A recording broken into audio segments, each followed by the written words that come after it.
Assalamualaikum warahmatullahi wabarakatuh.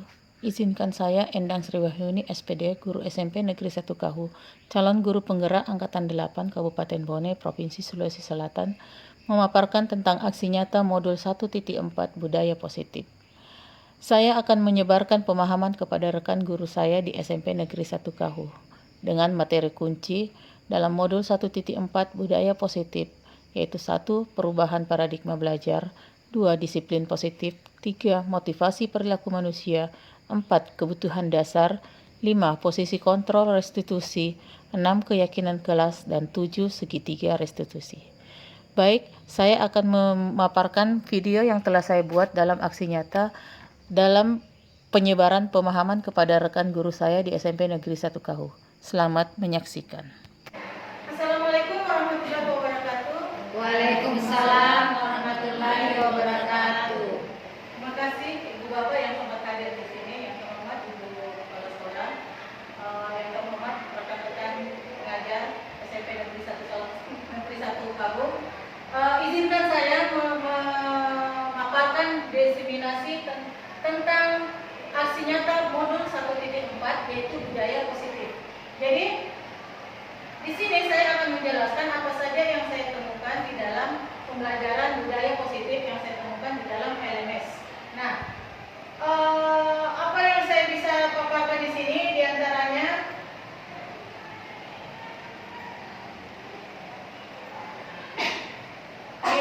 jadi perkenalkan, saya Endang Sriwahyuni SPD, kemudian saya dibina dan dibimbing langsung oleh Ibu Kepala Sekolah Rizkani Asfar. Apa yang akan saya jelaskan di sini tentang penyebaran pemahaman kepada rekan guru di SMP Negeri 1 Kahu. Apa yang akan saya sebarkan di sini adalah budaya positif. Di mana apa itu budaya positif? Saya akan jelaskan di sini. Beberapa yang perlu kita pahami tentang budaya positif di sini ada 7 yang perlu kita pahami, yaitu 1. Perubahan paradigma belajar, kemudian disiplin positif, kemudian ada motivasi perilaku, ada kebutuhan dasar, dan posisi kontrol restitusi, keyakinan kelas, serta segitiga restitusi. Ini yang kami pelajari di modul 1.4, yang pada intinya itu adalah merupakan budaya positif, bagaimana kita mengubah sekolah kita menjadi sekolah yang memiliki budaya yang sangat positif.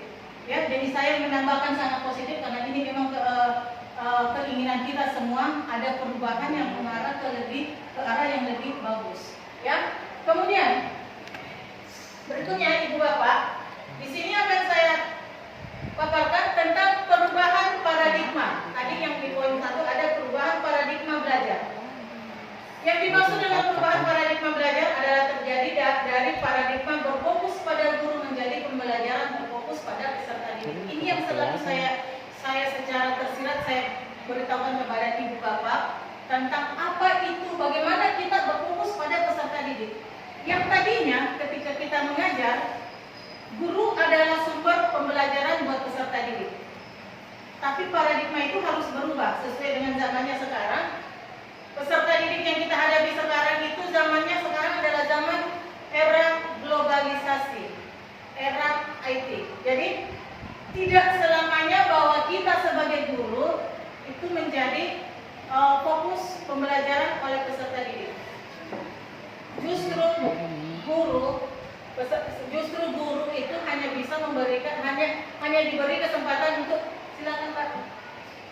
Hanya diberi kesempatan untuk memberikan apa tujuan pembelajaran, kemudian apa yang akan kita pelajari, kemudian apa yang akan kita capai dari pembelajaran itu. Selebihnya kita kembalikan kepada peserta didik. Peserta didik mau pakai alat apa, mau pakai bahan apa untuk pembelajaran yang sangat viral sekarang, yaitu menggunakan IT. Ya, jadi itu maksudnya. Jadi kita memberikan kesempatan peserta didik untuk seluas-luasnya bertanya kepada guru, kepada pembelajar, bertanya seluas-luasnya, kemudian mengacungkan tangan untuk memberikan apa yang mereka ketahui, dan seorang guru tidak boleh menolak apapun yang peserta didik mempertanyakan, apapun pendapat peserta didik, apapun yang dikeluarkan oleh peserta didik. Guru tidak lagi berhak untuk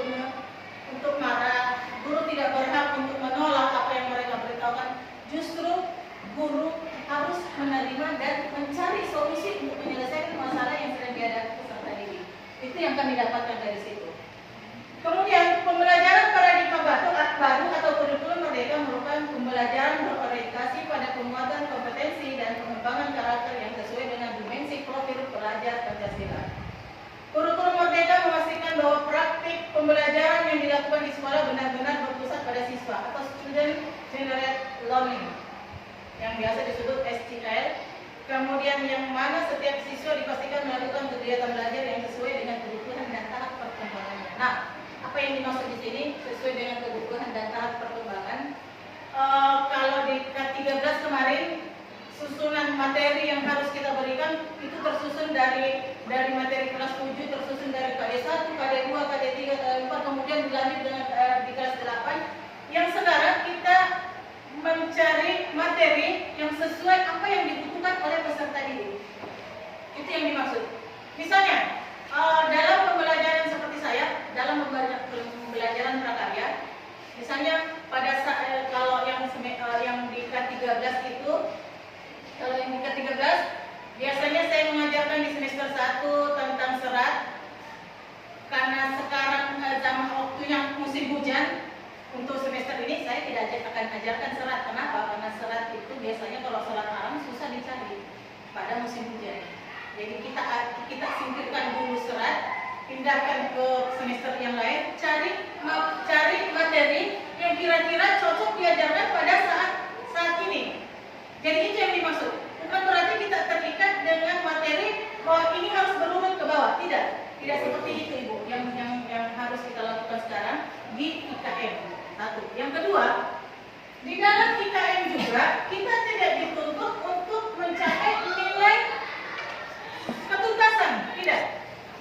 Ya, di dalam IKM kita tidak dituntut untuk mencapai nilai ketuntasan, tetapi kita dituntut untuk menuntun peserta didik dari tidak tahu menjadi tahu. Menuntun. Bagaimana sikap seorang menuntun? Kita mengarahkan peserta didik dari sesuatu yang mereka tidak tahu, kita arahkan menjadi tahu. Dan kita tidak dituntut untuk menyelesaikan kurikulum. Tetapi silakan memilih kurikulum yang bisa kita terapkan pada semester itu.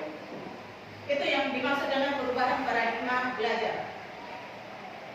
Di sini saya sudah menganggap bahwa di sekolah kita sudah melakukan ini. Ini adalah gambaran bagaimana perubahan paradigma belajar dari profil pelajar Pancasila. Yang kemarin, yang semester kemarin sebelum masuk di IKM ini belum berlaku. Tapi sekarang saya sudah menganggap bahwa sekolah kita sudah menerapkan profil pelajar Pancasila. Dan ini saya anggap sudah lama kita lakukan. Sebelum ada IKM, ini sudah lama kita lakukan. Satu, bertakwa kepada Tuhan Yang Maha Esa, ini sudah menjadi program sekolah kita bagaimana peserta didik harus diwajibkan untuk sholat berjamaah ketika jam sholat masuk. Kemudian yang kedua, berkebinekaan global. Di sini yang dimaksud dengan gambar yang ada di sini bahwa peserta didik silakan mengambil semua budaya dari luar, tetapi alhamdulillah saya acungin jempol buat Ibu Sulfiana yang guru seni dapat mengarahkan peserta didik bagaimana budaya luar itu bisa dia saring, kemudian dia jadikan budaya lokal yang sangat bagus, keren. Ya. Kemudian yang ketiga, mandiri. Saya rasa di sekolah kita juga sudah dilakukan ini mandiri, bagaimana kita memberi tugas kepada peserta didik, apakah itu berkelompok, apakah itu perorangan, dan itu sudah kita lakukan dan memberi kesempatan peserta didik untuk mengerjakan tugas secara mandiri. Itu sudah kita lakukan juga di sekolah kita. Kemudian bergotong royong. Ini juga sudah ada di profil pelajar Pancasila dan ini sudah kita terapkan di sekolah kita. Jadi kalau sekian lama kita tidak menyadari bahwa kita itu sebenarnya sudah melakukan kegiatan-kegiatan pada profil pelajar Pancasila. Ini semua sudah kita lakukan. Bernalar kritis, bagaimana peserta didik mencari sesuatu yang mau dia pelajari, mencari sesuatu yang mau dia pelajari, yang mencari sesuatu yang mau dia tahu, dia mencari dengan sendirinya, dengan ikut berkolaborasi bersama teman-teman dan pendidik. Kemudian yang ke-6, kreatif. Ini juga ada di profil pelajar Pancasila. Bagaimana peserta didik menciptakan karya sendiri dengan idenya sendiri, atau bisa juga dia sadur dari media-media yang lain, kemudian dia buat sendiri sebagai karya sendiri. Ya. Kemudian yang kedua, tadi ada tentang disiplin positif. Disiplin positif adalah menumbuhkan disiplin yang didorong dari dalam diri anak tanpa hukuman dan hadiah. Dan ini sering kita lakukan kemarin. Anak-anak baru dikasih tugas, dan itu menjadi satu peraturan. Setelah menjadi satu peraturan, ketika peserta didik melanggar, itu menjadi hukuman. Dan untuk saat ini itu sudah ditiadakan. Kita jadikan dia menjadi disiplin positif. Bagaimana menerapkan disiplin positif? Satu, kenalkan disiplin sejak dini. Ini yang sering yang sudah mulai saya lakukan di kelas saya, ada yang namanya kesepakatan kelas. Bagaimana kenalkan disiplin sejak dini? Ketika dia masuk sekolah, kita harus kasih tahu. Dan ini yang belum kita lakukan, dan semoga bisa dilakukan setelah pemaparan ini. Wajib semua wali kelas membuat satu kesepakatan kelas dengan membuat konsekuensi jika kesepakatan itu dilanggar. Insya Allah nanti saya beritahukan bagaimana caranya, saya share kepada ibu bapak. Kesepakatan kelas inilah yang akan didiskusikan di setiap aturan dan kesepakatan yang dibuat, dan itu melibatkan semua peserta didik, dan kita harus meminta pendapat peserta didik kira-kira peraturan apa yang bagus kita terapkan di kelas kita. Itu. Jadi ini tidak berfokus ke guru lagi, tidak, tapi berfokus kepada peserta didik. Kita tanya, si A, kira-kira apa yang kita harus terapkan di dalam kelas ini, termasuk disiplin waktu, kebersihan, tata tertib, pengerjaan tugas, tentang pergaulan di dalam kelas, cara berbicara dengan teman, sopan santun di dalam kelas, itu yang bisa kita terapkan dalam penerapan disiplin positif ini. Berikan konsekuensi logis. Nah, di sini perbedaan konsekuensi dengan hukuman, karena yang sering kita lakukan selama ini adalah memberi hukuman, ya kan Bapak Ibu? Yang sering kita lakukan adalah memberi hukuman. Ternyata itu salah. Ya, dengan paradigma baru ini kita ubah menjadi konsekuensi. Konsekuensi akan muncul jika ada kesepakatan yang telah kita buat sebelum memberikan konsekuensi. Kalau hukuman, aturan yang kita buat, aturan itu mindsetnya, aturan itu dibuat oleh satu orang, satu pihak, ya kan? Kalau aturan yang kita terapkan itu bukan konsekuensi hukumannya, timbal baliknya bukan konsekuensi, tetapi hukuman. Tapi kalau kita membuat kesepakatan, disinilah kita menerapkan konsekuensinya. Kira-kira apa yang kamu lakukan karena kamu sudah melanggar kesepakatan kita, kira-kira bagaimana untuk memperbaiki kesepakatan itu. Ini yang dimaksud. Berikutnya, bersikap tegas, tetapi bukan marah. Tegas, kita silakan bertegas. Tetap ada yang namanya ketegasan di dalam satu pembelajaran. Kamu harus buat seperti ini. Tapi kita tidak berhak untuk marah kepada peserta didik. Sampai kita gebrak meja, itu yang sering saya lakukan dulu. Dan alhamdulillah saya dapat materi tentang ini. Saya sudah mulai terapkan sejak saya ikut pelatihan ini, pelatihan guru penggerak. Saya sudah mulai terapkan di kelas, dan alhamdulillah apa yang saya dapatkan bahwa lebih banyak peserta didik yang tadinya tidak mau mendengar, akhirnya alhamdulillah sekarang bisa mengikuti. Itu yang perlu kita lakukan. Berikutnya, ada motivasi perilaku manusia. Menurut Ian Gossen dalam bukunya Restructuring School Discipline menyatakan ada 3 motivasi perilaku manusia. 1. Untuk menghindari ketidaknyamanan atau hukuman. Ya kan, manusiawi kita selalu menghindar akan hukuman. Tidak nyaman, kita pergi. Kita sudah tahu bahwa ada hukuman di situ, kita harus pergi. Nah, ini adalah tingkat terendah dari motivasi perilaku manusia. Biasanya orang yang motivasi perilakunya untuk menghindari hukuman atau ketidaknyamanan akan bertanya, apa yang akan terjadi apabila saya tidak melakukannya? Sebenarnya mereka sedang menghadapi permasalahan yang mungkin muncul dan berpengaruh pada mereka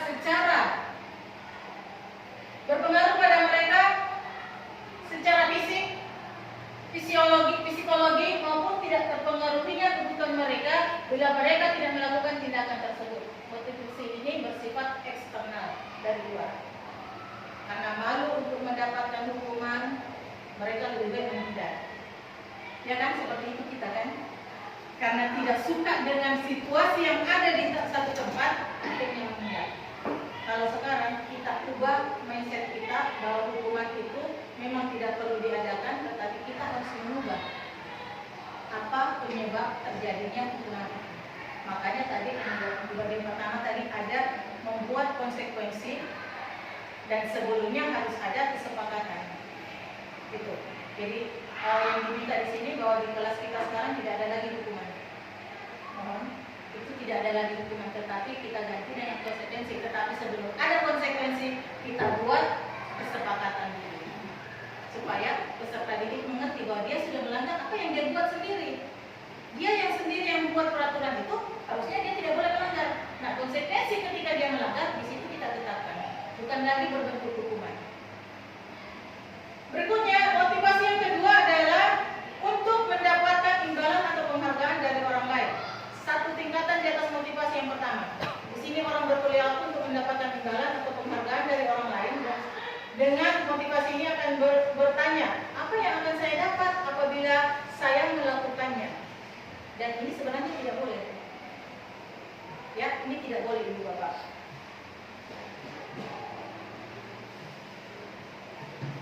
Mereka melakukan sebuah tindakan untuk mendapatkan pujian dari orang lain yang menurut mereka penting dan mereka letakkan dalam dunia berkualitas mereka. Mereka juga melakukan sesuatu untuk mendapatkan hadiah, pengakuan atau imbalan. Motivasi ini juga bersifat eksternal. Nah, yang dimaksud imbalan atau hadiah di sini bukan dalam bentuk fisik. Tidak. Ya, boleh melakukan ini, memberikan hadiah, tapi jangan dalam bentuk fisik. Kenapa? Kalau memberi hadiah dalam bentuk fisik, kebanyakan orang mengharap akan diberikan lagi besok. Ketika dia melakukan sesuatu kebenaran, besok dia harap lagi untuk ada itu. Yang dimaksud di sini, silakan memberikan hadiah dalam bentuk ucapan. Bagus nak, kalian sudah melakukan ini. Itu keren. Coba besok kamu bagi sama teman kamu. Dia akan merasa bangga. Ketimbang ketika dia diberikan hadiah dalam bentuk fisik, mungkin hadiahnya saja yang dia banggakan. Tapi dia tidak akan pernah merasa bangga dengan apa yang sudah dilakukan pada saat itu. Dan itu tidak akan menular kepada peserta didik yang lain, karena dia hanya bisa memiliki ini satu. Tapi ketika kita memberikan hadiah dengan mengucapkan apa yang terbaik buat dia, itu saya rasa akan selalu ada di dalam mindsetnya dia bahwa saya harus lebih dari dia. Itu, ya. Kemudian motivasi yang ketiga adalah untuk menjadi orang yang mereka inginkan dan menghargai diri sendiri dengan nilai-nilai yang mereka percaya.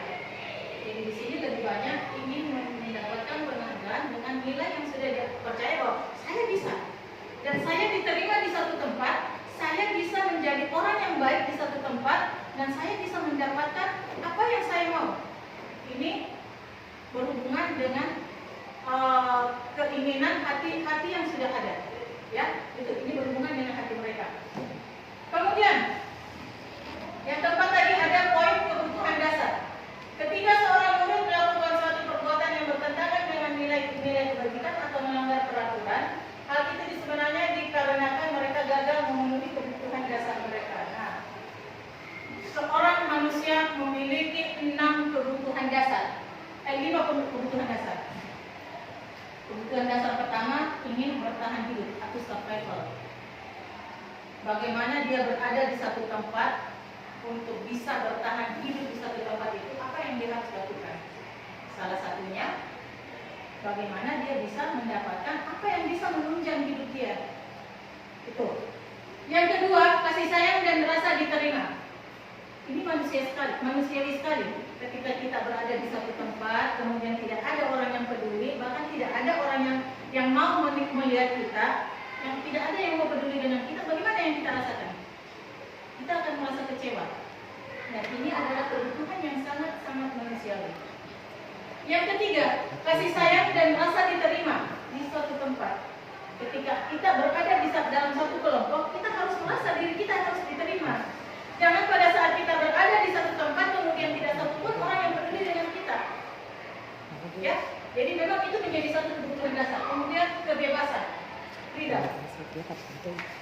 Kita harus merasa bebas. Bebas, saya mau duduk, saya mau tidur, saya mau minum, saya mau ngapain, tetapi tetap harus kita ingat bahwa di satu tempat kita memang bebas, tetapi ada aturan yang mengikat, yang tidak boleh dilanggar. Bebas menentukan diri kita sendiri, kita berada di mana, dan kita bebas mengekspresikan diri kita ketika kita memang dipersilakan untuk mengekspresikan itu. Ya. Kemudian yang keempat adalah kesenangan, fun. Setiap melakukan satu pekerjaan kita harus merasa ada rasa senang. Karena tidak akan pernah berhasil kita melakukan sesuatu kalau tidak ada rasa senang untuk melakukan itu. Karena itu, kemudian yang kelima adalah penguasaan atau power. Kita memiliki penguasaan untuk melakukan sesuatu. Misalnya kita mengajar dalam satu bahan. Ketika kita menjelaskan apa yang perlu kita jelaskan, kita harus merasa bahwa kita punya power untuk mengajak semua peserta didik untuk mengikuti apa yang kita buat. Itu power yang kita butuhkan. Jangan sampai kita mengajar sibuk sendiri, peserta didik juga sibuk sendiri. Itu yang perlu kita ubah. Ajak peserta didik untuk mengerti atau untuk ikut belajar, mengikuti apa yang kita lakukan. Itu ya, Ibu Bapak. Lanjut. Yang keempat adalah kebutuhan dasar. Ada 5 kebutuhan dasar manusia. Ini tadi yang akan saya jelaskan. Bahwa 1, bertahan hidup. Kebutuhan bertahan hidup, survival atau kebutuhan bersifat fisiologi untuk bertahan hidup. Misalnya kesehatan, rumah, dan makanan. Tidak akan pernah kita bertahan hidup kalau kita tidak punya satu tempat untuk berlindung. Saya rasa yang sekarang itu seperti itu. Mau statusnya bagaimana saja, intinya ada satu tempat kita untuk bertahan hidup. Kita butuh makan, kita butuh sehat. Ya. Kasih sayang dan rasa diterima, love and belonging. Kebutuhan ini dan 3 kebutuhan berikutnya adalah kebutuhan psikolog. Kebutuhan untuk disayangi dan diterima meliputi kebutuhan akan hubungan dan koneksi sosial. Kebutuhan untuk memberi dan menerima kasih sayang dan kebutuhan untuk merasa menjadi bagian dari suatu kelompok. Ya kan, kalau kita ada dalam satu kelompok kemudian kita tidak diakui, apa yang kita bisa dapat dari situ? Kita butuh pengakuan. Itu yang kita butuhkan. Yang ketiga, kebutuhan akan kebebasan atau freedom.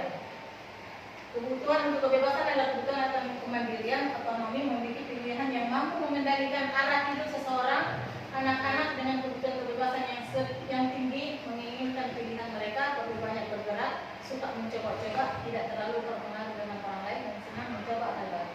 Jadi itu tadi yang saya jelaskan. Silakan berikan kebebasan peserta didik untuk menunjukkan dirinya bahwa dia bisa. Jangan pernah menekan. Ketika kita mengajar, ketika kita sedang mengajar, kemudian ada salah satu peserta didik, kita harus akui bahwa kalau dia memprotes kita, ya kita harus akui bahwa diri kita memang seperti itu, dan berikan dia kebebasan untuk mengungkapkan apa yang harus dia ungkapkan. Kalaupun itu salah, itu tanggung jawab kita membetulkannya sebentar. Itulah guru dituntut untuk menuntun. Jadi kita tuntun peserta didik kita. Tadinya dia mengucapkan kata-kata yang salah, itulah kewajiban kita untuk menuntut. Dari tidak bisa menjadi bisa, dari negatif menjadi positif. Itu tugas kita sekarang sebagai guru, dan itu yang perlu kita ubah paradigma lama. Yang keempat, kebutuhan dasar. Kebutuhan dasar yang keempat adalah kesenangan atau fun. Jangan sampai peserta didik ketika kita ajar, dia tidak merasa senang. Dia tidak suka dengan mata pelajaran yang kita berikan. Dia tidak suka dengan materi yang kita berikan. Bagaimana kita membuat suasana kelas itu menjadi fun? Mereka tidak terbebani. Nah, sekarang kan banyak, ada ice breaking. Saat kita lihat situasi pembelajar dalam keadaan tidak banyak, di situ kita ambil waktu. Berikan mereka kegiatan apa yang membuat mereka gembira, senang, dan kembali merasa enak di hati mereka untuk mengikuti kembali pelajaran yang akan kita berikan. Banyak sekali sekarang yang bisa kita lakukan dengan ice breaking, ya. Kemudian yang kelima, terakhir,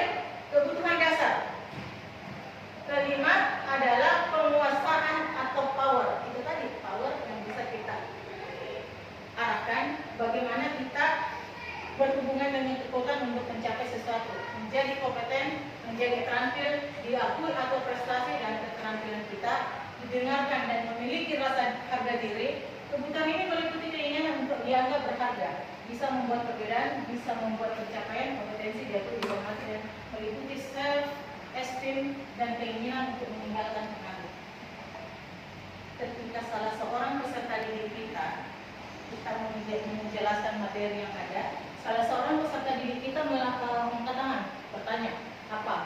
Karena kita sudah mengatakan siapa yang bisa bertanya. Ketika dia bertanya, tolong tambahkan kalimat ibu bapak. Bagus, kamu sudah mengerti karena kamu sudah bisa bertanya. Kasih mereka rasa dihargai. Berikan mereka rasa bahwa mereka itu bisa. Berikan mereka rasa bahwa dia itu adalah orang yang bisa memberikan sesuatu kepada teman-temannya. Itulah pelajaran yang memihak kepada peserta didik. Tidak melulu kepada pengajar, tidak melulu kepada seorang guru. Guru itu tidak lagi memegang kendali bahwa dia sendiri adalah sumber belajar, tidak. Tapi berikan kesempatan kepada peserta didik mengakui bahwa dirinya itu bisa. Bisa juga memberikan apa yang bisa dia berikan. Ini yang kelima. Berikutnya adalah posisi kontrol atau restitusi. Menurut William Glasser, Gossen berkesimpulan ada 5 posisi kontrol yang diterapkan seorang guru, orang tua, ataupun atasan dalam melakukan kontrol. Kelima posisi kontrol tersebut adalah menghukum, membuat rasa bersalah, teman atau pemantau, dan manajer. Kita ambil yang pertama dulu. Mari kita akui bahwa pada poin pertama ini yang paling sering kita lakukan semua ibu bapak. Coba kita simak. Ini yang paling sering kita lakukan. Menekankan kepada peserta didik untuk mematuhi apa yang kita punya aturan. Ya kan? Menganggap peserta didik itu salah dan dia harus menerima hukuman dari kita. Ini sangat tidak dibutuhkan lagi pada era sekarang. Karena yang saya perhatikan memang banyak peserta didik sekarang tidak mau disalahkan. Paling dia menuduh kita yang lebih banyak. Pak ini lagi berpuang, mega hebat tarik jama-jama. Saya sering dengar penyeletuk seperti itu dan memang itu harus ditiadakan. Ya, menghukum atau kita berada sebagai seorang penghukum. Yang kedua, posisi kontrol yang kedua, membuat merasa bersalah. Silakan, Ibu Bapak. Di sini percakapannya berapa kali Bapak harus memberitahukan kamu ya? Di mana? Coba kalau orang tua kamu tahu, kamu berbuat begini. Jadi seolah-olah kita menganggap bahwa orang yang ada di hadapan kita, peserta didik yang ada di hadapan kita itu dari semua kejadian yang sudah dia lakukan itu adalah salahnya dia. Dan itu tidak boleh dilakukan. Mengubah paradigma sekarang dari pernyataan bahwa kita pernah melakukan ini, mari kita ubah. Nanti ada di poin ke-4 dan ke-5.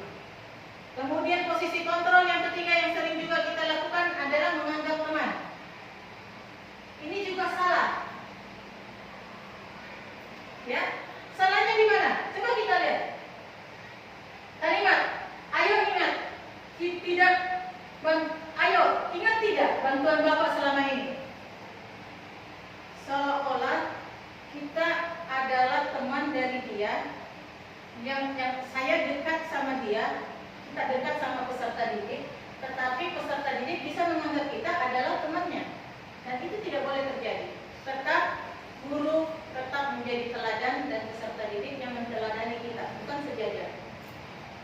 Jangan sampai itu terjadi sejajar, ya teman. Baik, Ibu Bapak, kita lanjut yang ke-4, pemantau.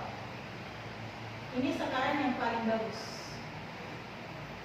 Kita sekedar memantau apa yang dilakukan peserta didik, kemudian setelah kita memantau ini salah, ini benar, itulah tugas kita untuk menuntunnya menjadi ke arah yang positif.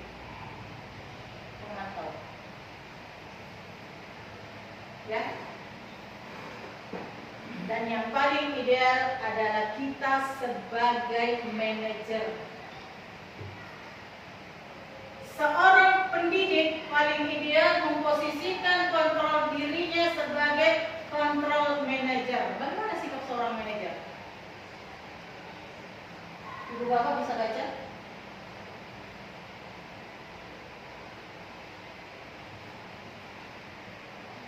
Sikap seorang manajer adalah posisi di mana guru berbuat sesuatu bersama dengan murid, mempersilahkan murid mempertanggungjawabkan perilakunya. Jadi ketika mereka melakukan sesuatu, kita meminta dia pertanggungjawabkan. Kira-kira kamu sudah berbuat ini, kira-kira apa konsekuensinya? Itu tadi yang saya jelaskan antara kesepakatan dengan konsekuensi. Ya, posisi tersebut bila bisa jadi waktu tertentu kembali pada kedua posisi tersebut bila diperlukan. Namun, bila kita menginginkan murid-murid kita menjadi manusia yang merdeka, mandiri dan bertanggung jawab, maka kita perlu mengacu kepada restitusi yang dapat menjadikan murid kita seorang manajer bagi dirinya sendiri. Di manajer, murid diajak untuk menganalisis kebutuhan dirinya. Itu tadi, memerdekakan peserta didik, mengajukan dirinya bahwa saya mau seperti ini, saya bisa seperti ini, dan tugas kita sebagai manajer untuk menuntun peserta didik mewujudkan apa yang dia inginkan. Walaupun itu kita harus menunjukkan ini benar, ini salah. Menuntun. Kembali tadi bagaimana sikap seorang penuntun. Ya, oke, ibu bapak. Ini tadi yang saya jelaskan tentang keyakinan kelas. Di kelas saya 8 Mei itu sudah ada keyakinan kelas. Waktu minggu pertama pembelajaran saya sudah mulai menerapkan keyakinan kelas. Saya bertanya kepada semua peserta didik, apa yang kamu mau, apa yang kamu bisa lakukan, apa yang kamu mau tentang ketertiban kelas kita, apa yang kamu mau tentang kesepakatan kita, jam masuk belajar, konsekuensinya jika tugas tidak di store pada waktunya, konsekuensinya ketika kamu sedang tidak melakukan pembersihan kelas. Itu semua menjadi kesepakatan kita di dalam kelas, keyakinan kelas atau kesepakatan kelas. Oke? Ibu bapak, yang terakhir adalah segitiga restitusi. Nah, ini yang paling penting ketika kita akan memberikan hukuman kepada peserta didik atau ketika kita akan memberikan konsekuensi. Yang pertama yang kita lakukan adalah bagian dasar dari segitiga restitusi. Ya. Menstabilkan identitas. Kita wajib menyebutkan nama peserta didik yang sedang ada masalah di depan kita. Dan tolong jangan lagi lakukan memberikan konsekuensi peserta didik di depan semua temannya. Panggil sendiri. Panggil berhadapan-hadapan dengan kita. Karena ketika dia ditegur di depan teman-temannya, bisa saja perasaannya akan down dan merasa malu. Makanya banyak anak yang gagal. Ini kembali ke psikologi. Banyak peserta didik, jangankan peserta didik, kita saja.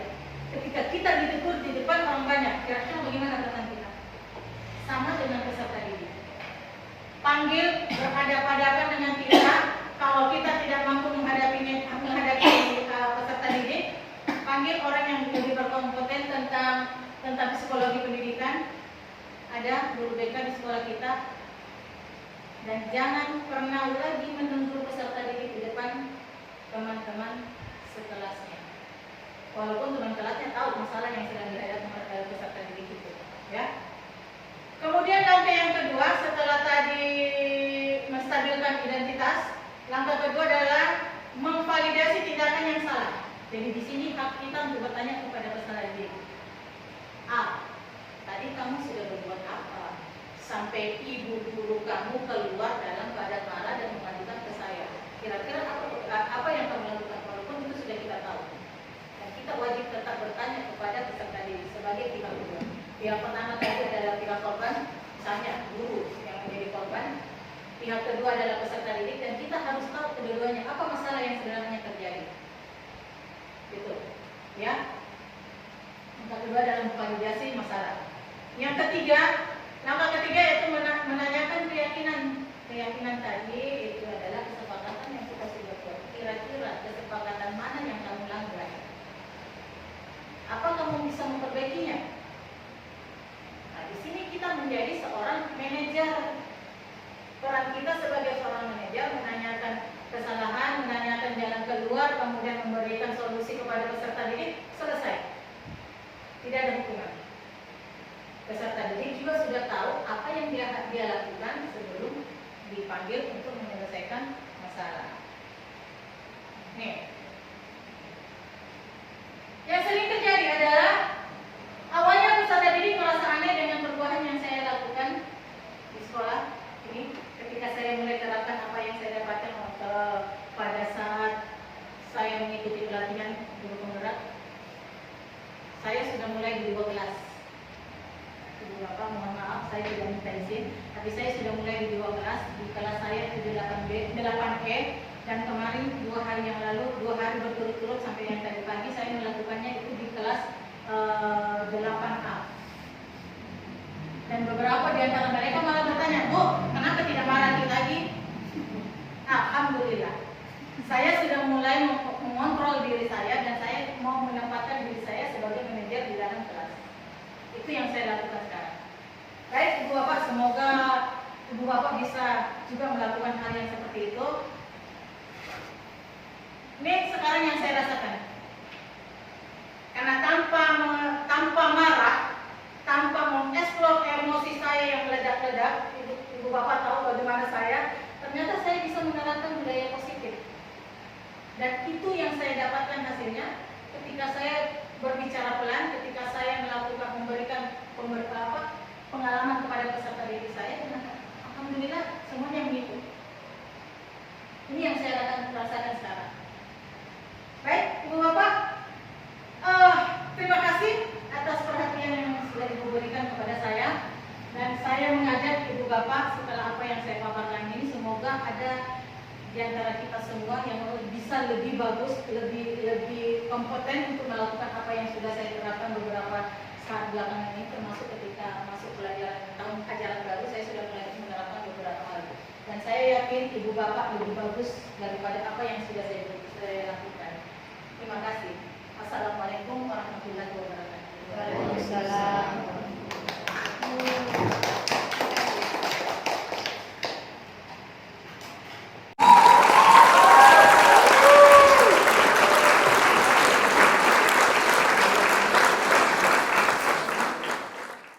Kertas ini berfungsi buat kamu menulis. Ada saya minta 1 atau 2 peraturan dalam satu kertas ini yang menurut kamu aturan itu harus diterapkan di kelas kita. Ya, jadi silakan diskusikan. Yang satu kertas itu silakan diskusikan. Kalau 3 orang silakan bertiga kasih pendapat. Kalau 2 orang silakan berdua kasih pendapat teman kamu. 1 orang menulis. Tuliskan aturan yang menurut kamu harus diterapkan di kelas kita. Kemudian silakan tempelkan di papan sini.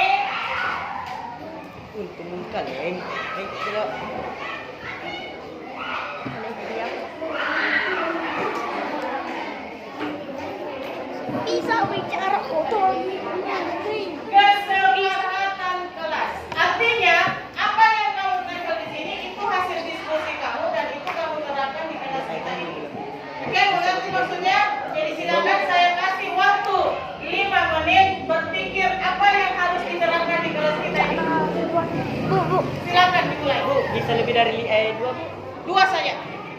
Karena kan banyak. Jadi maksimal 2 aturan yang menurut kamu harus diterapkan di antara kelas kamu. Karena saya mau dapatkan 10 kesepakatan kelas. Oke.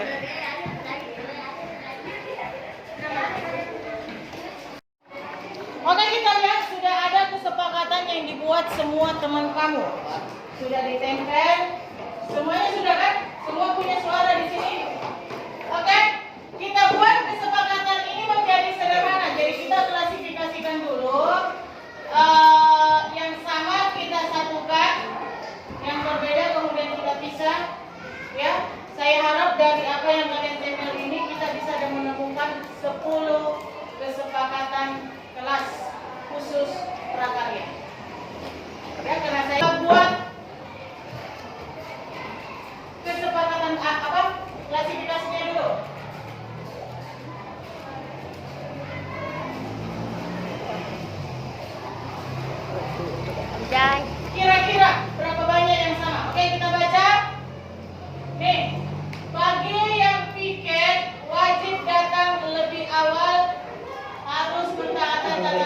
sekolah. Saya bilang jangan tulis nama. Siswa dilarang membawa dan menggunakan HP dalam kelas. Siswa harus bersikap sabar santun. Oke, kita bisa. Hai. Dilarang main HP. Nanti ada di mana nanti main HP? Oh ini dilarang main HP. Di sini ada dilarang main HP. Siswa harus tertib kepada Yang ngarang dulu. siswa menjaga kebersihan. Oke, ada kebersihan di sini. Hai. Kita pindahkan. Ya. Benar. Jangan merusak barang milik orang lain. Tidak boleh bermain saat belajar pelajaran. Oke, kita pindahkan.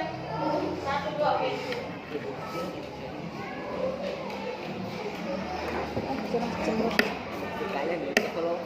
Iku nonton deh kayak metu kru. Ay pun metu le bundrin.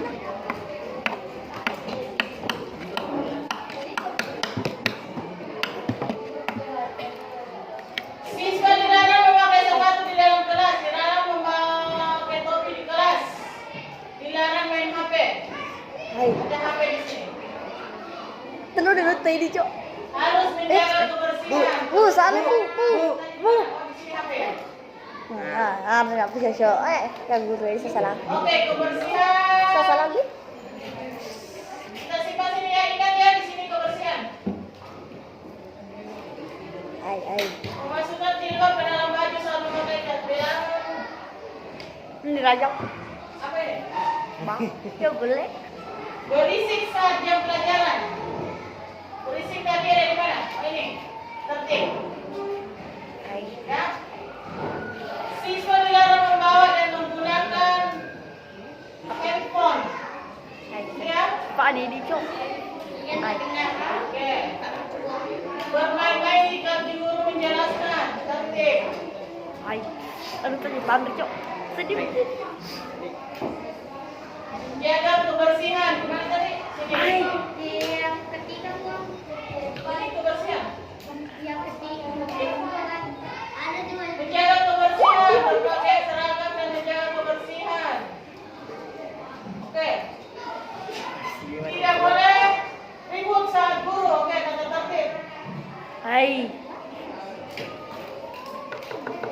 Menjaga kebersihan. Oh, nanti di cok. Anu tadi pak mulai deh. Memakai sepatu Oke, guru. kelas, datang tepat waktu. Tertib. Hai. Oke? Aduh tadi. Kita sudah klasifikasikan. Kita buat dulu sepakatan yang pertama. Silakan ditulis. Di sini ada tertera. Nanti kalau sudah kita simpulkan, setelah ada kesimpulan, baru kita tulis ya. 1. Bagi yang pikir wajib datang lebih awal. Harus mentaati kata tertib.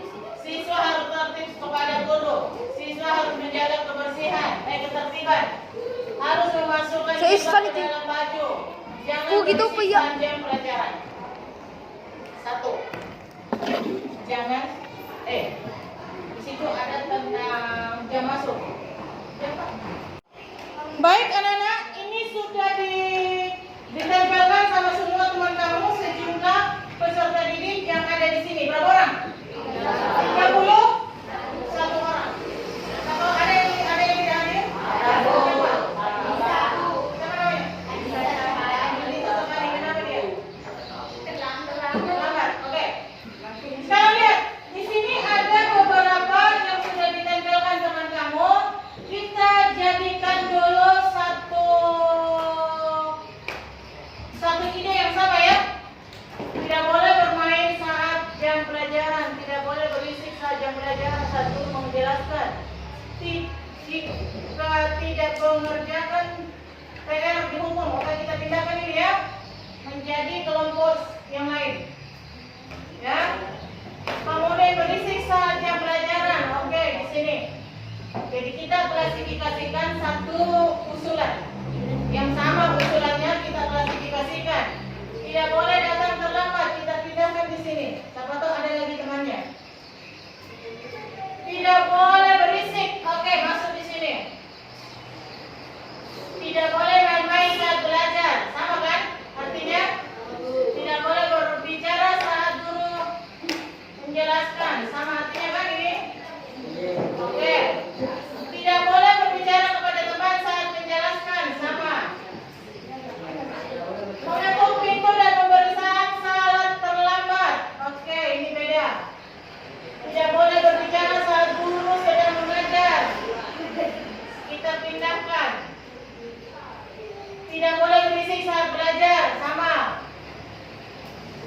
Tidak boleh berbicara saat menjelaskan.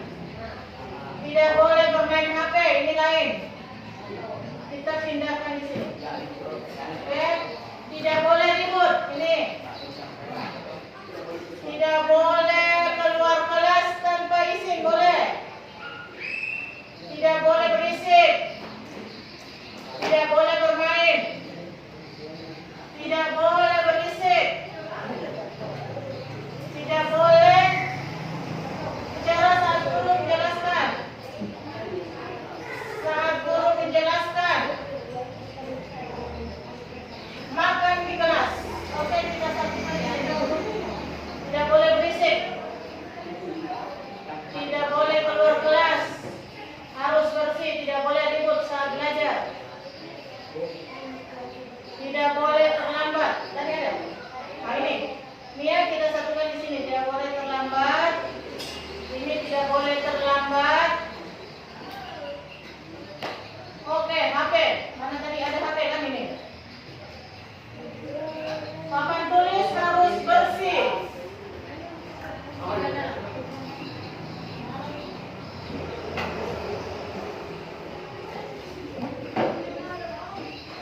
Tidak boleh berbicara ketika guru. Tidak boleh ribut di dalam kelas. Kita harus memperhatikan pada saat ibu guru berbicara. Oke. Ini papan tulis harus bersih. Nih, di sini kita simpan. Tidak boleh makan di kelas, tidak boleh keluar tanpa izin, tidak boleh main HP ada dua, mengetuk pintu. Jika tidak mengerjakan PR dihukum. Tidak boleh datang terlambat. Ada tadi ya? Mana? Oh ini tidak boleh terlambat. Oke. Ada berapa usul di sini? Ini 1, 2, 3, 4, 5, 6, 7. Oke. Di sini ada tidak boleh berisik. Ini semua kita satukan menjadi apa? Menjadi satu. Silakan tulis di bukunya. Kesepakatan kelas. Halaman pertama untuk buku prakarya. Ya tulis halaman pertama untuk buku prakarya. Di buku catatan. Prakarya selalu cuma menggunakan satu buku kan? Buku catatan, buku tugas. Ya kan? Yang semester lalu kan kita sudah ketemu.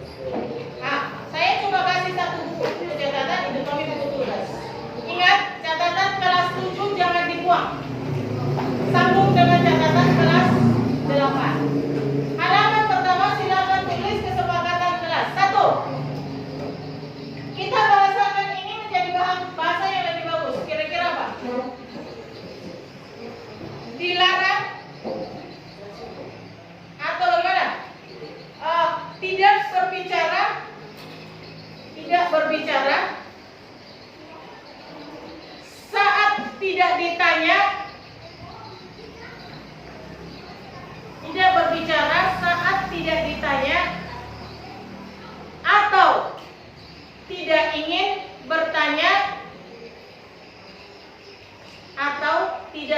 bertanya dan menjawab pertanyaan. Tidak ingin bertanya dan menjawab pertanyaan. Jadi 3 hal itu, jangan bicara saat. Jadi itu sudah masuk di sini, jangan bicara saat guru sedang menjelaskan. Tidak boleh berbicara kalau kamu tidak ditanya, dan tidak boleh berbicara kalau kamu belum izin, Bu, saya mau bertanya. Ya? Jadi itu kesepakatan pertama kita. Yang kedua, tidak boleh terlambat datang ke sekolah. Tidak boleh terlambat. Oke, itu. Kemudian ini tidak boleh terlambat datang terlambat, tidak boleh datang terlambat, harus bersih sebelum guru masuk. Tidak boleh makan di kelas, tidak boleh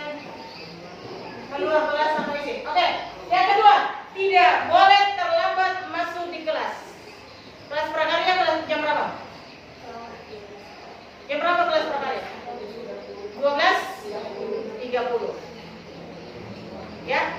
Tapi saya kasih konsekuensi, saya kasih ulur waktu 13, bukan lagi 12. Kalau di roster 12.30 ya.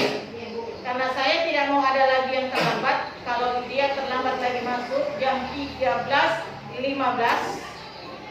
akan dapat konsekuensi. Kan ini hari Jumat.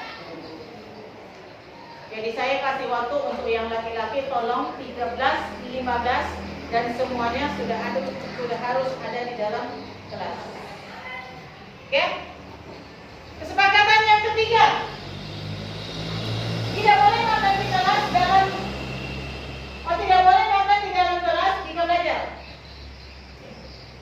Setuju itu? Oke. Tidak boleh makan di dalam kelas saat belajar.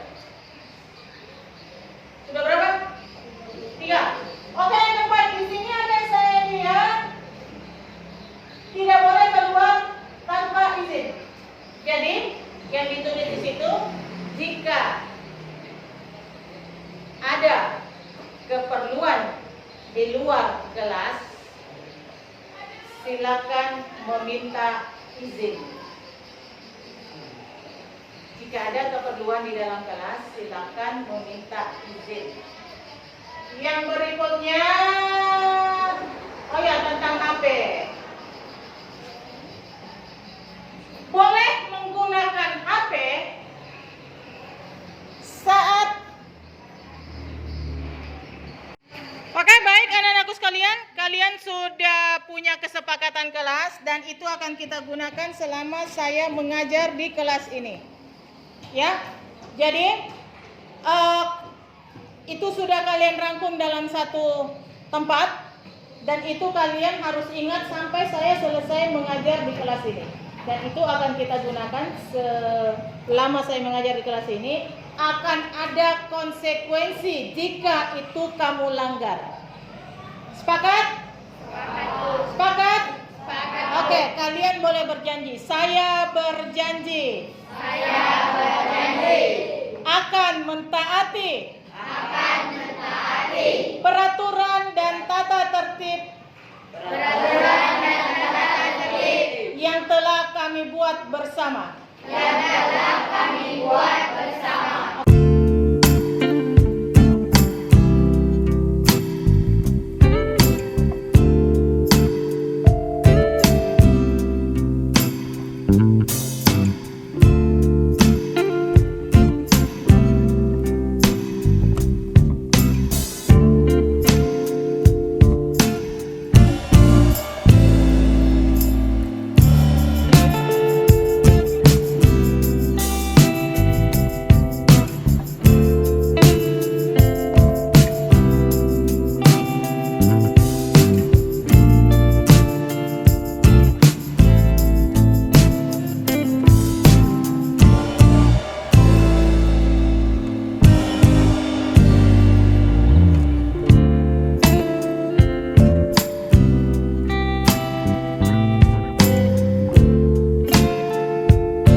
tentang bagaimana Ibu Endang Sriwahyuni selama mengikuti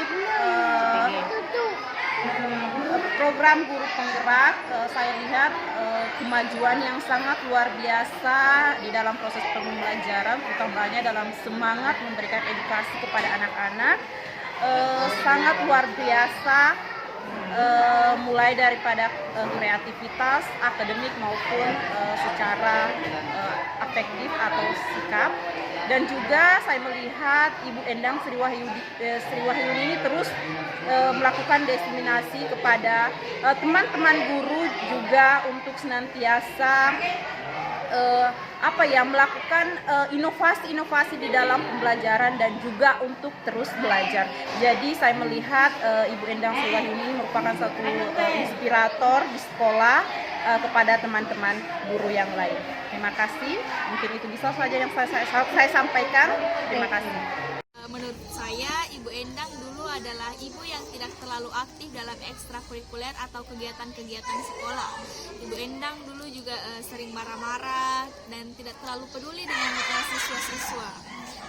Hal itu membuat kami kadang merasa canggung untuk menyapa atau berdiskusi bersama Ibu Endang. Hal itu juga mempengaruhi proses belajar saat Ibu Endang mengajar di kelas, karena terkadang kami juga merasa bosan. Namun sekarang Ibu Endang sudah sangat berubah. Hal itu membuat saya sangat senang karena Ibu Endang sekarang sudah tidak terlalu sering marah-marah, sudah mulai peduli dengan kami, dan hal itu membuat kami sangat senang. Ibu Endang sekarang sudah sangat asik saat proses belajar mengajar di kelas, dan terkadang juga Ibu Endang bercanda. Hal itu membuat kami sangat terinspirasi karena Ibu Endang bisa membuat semua hal-hal yang negatif yang ada pada dirinya menjadi hal yang lebih positif.